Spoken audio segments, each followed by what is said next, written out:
Welcome back to Offering River Forum. Once again, I'm your servant, Bernard Esibante in Atlanta, Georgia. So, like I start in all my presentation, my videos, if you haven't subscribed, I will appeal to you, ask you to kindly subscribe and share with friends and family and talk to them about it. Inform them about how informative, educational this forum is, that you have come across a forum. Let them know that you have come across a forum that is more informative. It talks about a range of issues involving geopolitical issues. That means politics and unfolding events around the world, how nations interact with each other. We talk about socio-economic issues, cultural, philosophical, religious, and sometimes I talk about romantic relationship. So I talk about all these, every issue. I don't write anything down. It's on scripted form. That means I don't write anything down. Whatever comes from the mind and the heart is what I talk about. And trust me, when you come to this forum, you'll be disappointed. Because the chances are you may not like this particular video or this presentation. I have a whole series of videos. You can go through it and pick one and watch it, if you have time. So if you subscribe, you don't have to pay a dime. You don't pay a dollar. It's just like when I upload a new video like this one, you got it. You be the first person to get, you get it. That's all it is. So please subscribe and share. The more you subscribe, it also motivated me. It just pushed me, even though I will still talk about it, but at least it give me a more moral booster for me to keep on giving you the more information and more ideas. And maybe topics you already know about. And there's nothing wrong. If you have a dollar and somebody give you another a dollar, you get $2. So yeah, if you have idea and somebody adds some more to it, that's good. So that's what we all learn from each other. I don't know everything. I'm not a storehouse of every knowledge, but we learn from each other. So that's basically what this forum is about, Offering River Forum. And once again, my name is Bernard Esibante. Share and subscribe with friends and family. So today's topic will be it's more intellectual discussions, intellectual academic topic. But yeah, like I said, I'll make sure that I break it down in such a way that my listeners, audience will have a very good, a fair idea about it. So what is the topic? Is critical race theory. Critical race theory. That is what I want to talk about.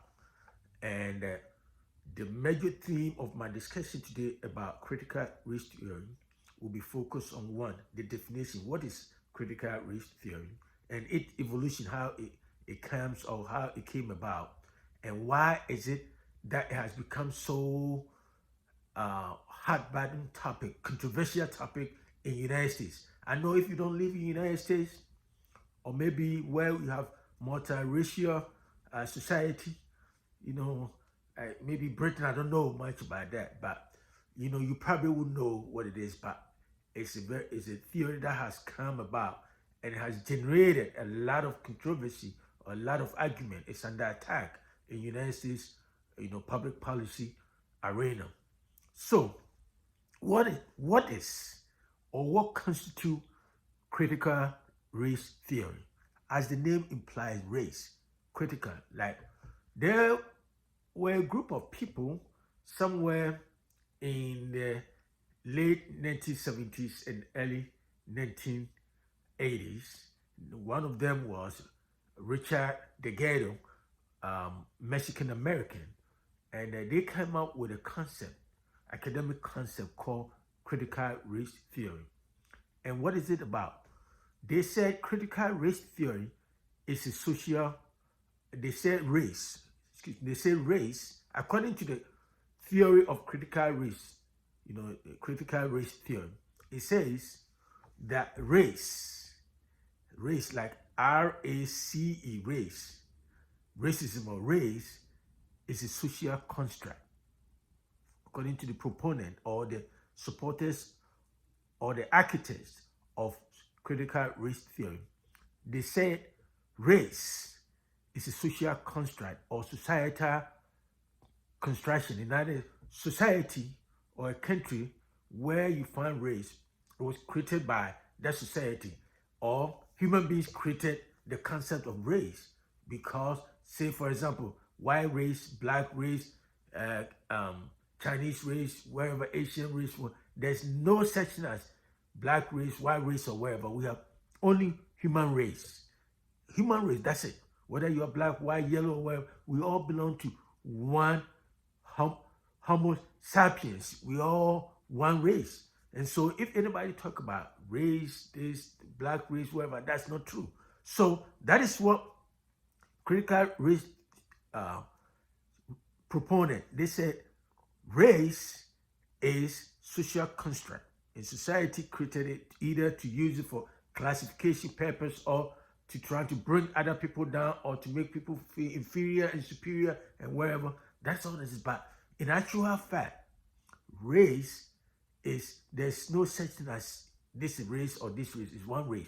Okay, since it's a social construct, racism, where race can be, racism, the theory goes that racism is not only individual biases and prejudices or discriminatory practices, but they, according to them, they say racism is ingrained or inherent or is so deep into American political culture or American political, social political system. And therefore, for United States to be able to move on, develop and advance bigger or higher than what it is now, race should be part of the narrative. Race issues. We should talk about race. We should try to analyze race or look at race in from a critical lenses and see how race impact United States past history and how it will also shape the trajectory of United States future, socioeconomic future, and how United States, move going forward. So to try to ignore race or put race under the rug and pretend as if race issue doesn't exist is not a good way to go.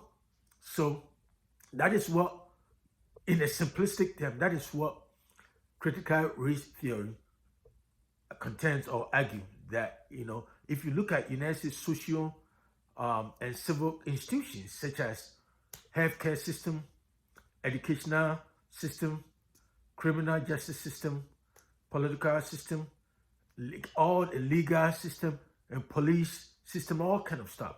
You can tell underneath all these social or civic institutions is racism, and the question of race permeate or go through all of them.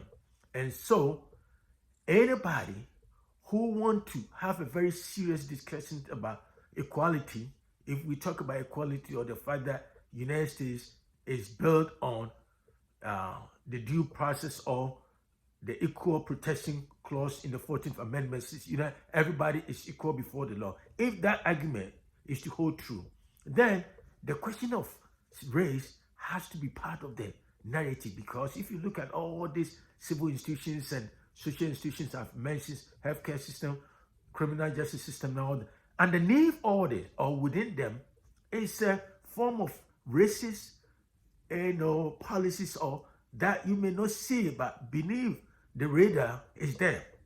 And so the proponents of critical race theory say that since race and racism is part of American history and American psyche, there's no way any meaningful discussion or public policy can be effectively implemented if we ignore the elephant in the room, which is the question of race. So that's basically, in a simplistic term, that is what the critical race theory espouses. And like I said, it came about somewhere in the late, 1970s and early 1980s, about 40 to 45 years ago. And so it's an academic concept. That's basically what it is. So these people are saying that the followers or the supporters of critical race theory, that we should add critical race theory into the school system, into our school system from high school, from elementary school, middle school, up to high school level, and even at the college level. Yeah, they're teaching in some colleges and universities are teaching about. They want it to be expanded into or added to the curriculum of our K-12 system from elementary school up to or from middle, elementary school to high school. And this is where the problem has come about, because some group of people think that why should we discuss race or racism as part of American, narrative? Because racism has passed and gone long time ago. And so why don't we look for it and want to add race as an academic discipline into our school institution? But guess what? Those people who are on the side of the critical race theory say that they point to the historical fact or the history of the United States. That think about, for example, during the Constitutional Convention in 1787, when the United States was creating their constitution they have today. They discussed so many topics, about 6 major topics. One of them was how much power to give to the people of the United States, and 2, how do they share power between the national government, the central government, and the states? Remember, at that time they have 13 colonies. How do they split power between the national government in Washington and the states? And 3, there was an argument between the small states and the bigger states in terms of creating Congress, or their parliament. So the big states want more representatives in the Congress or the parliament they're creating, and the small state thought it was not fair, since they were creating republic form of government where equality, was the central foundation of the government. So everything should be equal. But there was a big argument between the two, because the big states thought that they pay more taxes since they have a large population. And so if they pay more money, then it makes sense for them to have more representatives. But the small state led by New Jersey, will not go for it. And then that was one topic. Another major issue was the question of slavery and representation. Remember, one of the most important questions before the founders, when they were trying to get independent from the British, was the question of representation. Their argument was they didn't understand why they're paying all these taxes to the monarchy, but they don't have representation in the government in Britain. So that was their main, the number one of their grievances. The reason they sought for independence, number one, was the question of representation. So that was why they came out with a government based on consent of the people, that any government that does not base or that does not get its power from the consent, from the approval of the people, need to be overthrown. So that brought in the essence, that brought in the government based on representative government or republic form of government like they have in Ghana, Nigeria, and other part of that was the basis for that. So when that question of representation came, remember, slaves were not even considered to be part of the whole country. They are considered to be inferior, subhumans, and everything. So they wasn't even used for anything except farming on the farm from morning to the night time. But when it came to the question of representation about in terms of the government they were creating, since the southern state have a large population, large concentration of slaves, South Carolina was the leading one, about 160,000 slaves, followed by Georgia, and so they think if they include the slave into their numbers, they will have more representation in the parliament or Congress they created. And so it became a big argument, because the northern state would not go for it. They thought, like, guys, this is so cynical. This argument doesn't make sense, because all along we don't use the slaves as part of anything. But now we're creating a government, all of a sudden the southern state want them to be included. So it became back and forth, bitter argument. And that particular argument, the question of slavery, which is race, nearly destroyed the Constitutional Convention. And they were very, very passionate that they want to form a perfect union. So whatever it takes for them to build that union, United States, they will do it. I'm talking about in 1787. You see that? And so that question of slavery or race has been there for a long time. So eventually, they settled on a compromise called the Three-Fifth Compromise. So the Three-Fifth Compromise means it's a way of reducing the number of slaves when they count them as part of the population, the mainstream population. It will be reduced, so the southern state won't gain advantage over the north in terms of representation in the Congress they create. I hope you understand me. So when the Three-Fifth Compromise simply means if they count 5 slaves, it's equal to 3 white men. You see that? Instead of 5 to 5, 5 to 5, they will say 3 to 5. I don't know what kind of math is that. 3 equals to 5. I don't know what, but that was the basis of the Three-Fifth Compromise. If you hear anything about Three-Fifth Compromise, it was even, I think, put in the Constitution, but they didn't mention the word slavery. But Three-Fifth Compromise was, I think, included in the Constitution. But guess what? That's what it's about. It's about reducing the number of slaves, in terms of the parliament or the Congress they were creating. So that will not allow the southern state that have a large concentration of slaves or blacks will not gain advantage over the northern states.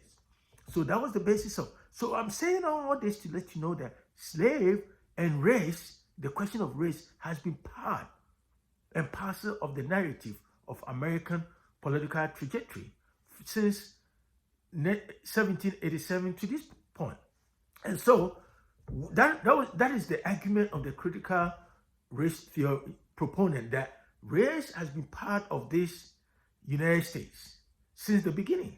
And so there's nothing wrong if they come up with some kind of theoretical framework. It's a theoretical framework to look at slave in a very critical and dispassionate way and see how it informed or it impact our past and how it will shape United States future or the future of this country in terms of implementing policies, public policies, and that kind of stuff. Basically, that is what it's about. And guess what? Those people who are against critical, race theory argues that since critical race theory is talking about race and enslavement, because race comes from enslavement, it was that how some group of people were enslaved because they were considered to be subhuman. And so the only thing they are good for is to be used to work hard labor with no pay and that kind of stuff. So it will start to relieve the past. It will start to bring back the past memories and the dark part of United States history. And so those people who are against critical race theory think that if that kind of concept or that kind of discipline, academic discipline, is included in our school systems, especially in the K-12 from middle school to high school, then it will make some students, like those who don't look like black, who are not from the black descendant, will feel some kind of guilty that somehow their ancestors enslaved some group of people or they were oppressors and that kind of thing. So because of that, they should put it aside and look forward instead of, focusing or teaching slavery or anything related with slave or race, because they don't see any race in this country. But so that is how the argument is shaping out. So it has become so bitter and hot bottom now issue now that on one side, some group of people are saying that if you look at United States legal system, criminal justice system, policing, healthcare system, housing, system, labor market, or banking and everything, you can tell there is some kind of subtle or some kind of subdued racism underlying, informing all those systems, policies. And so if you look at the outcome of how all these institutions, the product that they give up, it seems like the outcome does not favor certain group of people. In other words, it favors some group of people because of racism. And let's look at it and see how we can ratify or we can restructure things to make it look more equitable, more equal, so that it will go to reinforce that concept of the due process or the equal protection clause in the United States Constitution, where, in the 14th Amendment of the United States Constitution. So basically, that is how the argument, has become now, and has become so tough that even some schools in the United States, some schools, high schools, somewhere, states somewhere have banned, the teaching of critical race theory and anything about races, because it makes some group of people look like they are racist or they are oppressors. Their ancestors were, slave owners, therefore they are oppressors, or they oppress some group of people in this country. So that is what is going on today. So anytime you come across critical race theory, in the simplest term, that is what that means. So what is your comment? What do you think? Do you think those people who are in favor of critical race theory has a point or a case, or those people who are against it and say that we should look past racism and the question of slavery and whatever it did in this country and move forward and focus on the future? What do you think? So send your comment and everything, and we can talk about it. Like I said, this academic or intellectual discussion. Send me your comment and we can talk about it. What do you think? So once again, this is Ophir River Forum. My name is Bernard Esbontin. Have a good day.